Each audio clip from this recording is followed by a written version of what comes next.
இந்தியாவில் இருக்கிற கோயில்கள்னாலே அதுல ஒரு தனித்துவமான வரலாறு இருக்கும். ஆனா ஒரு சில கோயில்கள் நிஜமாவே ரொம்ப வினோதமாவும் ஆச்சரியமாவும் இருக்கும். அந்த வகையில இந்தியாவில் இருக்கிற 5 வினோதமான கோயில்கள் தான் இந்த வீடியோல பார்க்க போறோம். ஒரு 2 செகண்ட்ஸ் இதை சப்ஸ்கிரைப் பண்ணிக்கோங்க. ராஜஸ்தான்ல இருக்கிற தேஷ்நோக் அப்படிங்கிற இடத்துல தான் இந்த கர்ணி மாதா கோயில் அமைஞ்சிருக்கு. இங்க சுமார் 20,000க்கும் மேற்பட்ட கருப்பு எலிகள் வாழுது. இந்த எலிகள் கடிச்ச உணவை சாப்பிட்டா அதிர்ஷ்டம்னு நம்புறாங்க. அந்த கோயிலுக்கு போயிட்டு வரும்போது ஏதாவது வெள்ளை எலிய பாத்தீங்கன்னா அது இன்னும் பெரிய அதிர்ஷ்டம்னு சொல்லப்படுது. ஜோத்பூர் பக்கத்துல இருக்கிற இந்த ஓம் பன்னா கோயில புல்லட் பாபா கோயில்னு கூட சொல்லுவாங்க. ஒரு 350cc ராயல் என்ஃபீல்ட் புல்லட் தான் இங்க மெயின் கடவுள். விபத்துல இருந்த ஓம் சிங் ரத்தோர் அப்படிங்கிறவரோட பைக் தான் இது. கேரளால இருக்கிற கொடுங்கலூர் பகவதி அம்மன் கோயில்ல பரணி திருவிழான்னு ஒண்ணு நடக்குது. அதுல திட்டும் திருவிழான்னு ஒண்ணு நடக்குது. பக்தர்கள் சாமியை பார்த்து கெட்ட வார்த்தையில திட்டிட்டு போவாங்களாம். அப்படி திட்டுறது அந்த அம்மனுக்கு பிடிக்கும்னோ அதனால அவங்க மனசுல இருக்கிற கெட்ட எண்ணங்கள் எல்லாம் போயிடும்னு நம்புறாங்க. அசாம்ல இருக்கிற கவுஹாத்தில காமாக்கியா தேவி கோயில்னு ஒண்ணு இருக்கு. இது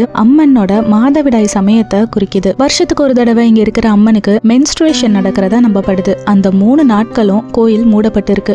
உங்களுக்கு வெளிநாட்டுக்கு போகணும்னு ஆசையா இருக்கா? பஞ்சாப்ல இருக்கிற ஜலந்தர்ல இருக்கிற இந்த ஷஹீத் பாபா நிஹால் சிங் கோயிலுக்கு ஒரு வாட்டியாவது வரணும். இது ஒரு குருத்வாரா. இங்க மக்கள் விசா கிடைக்கணும்னு வேண்டிக்கிட்டு சாமிக்கு பொம்மை விமானங்களை காணிக்கையா தராங்க. இங்க வந்து டாய் ஏரோப்ளேன்ஸ் கொடுத்தா சீக்கிரமே பாஸ்போர்ட்ல விசா ஸ்டாம்ப் விழுந்துடும்னு ஒரு பலமான நம்பிக்கை இருக்கு. இந்த லிஸ்ட்ல உங்களுக்கு ஏதாவது கோயில் ஆச்சரியமா தெரிஞ்சிச்சுன்னா கமெண்ட்ல சொல்லிடுங்க.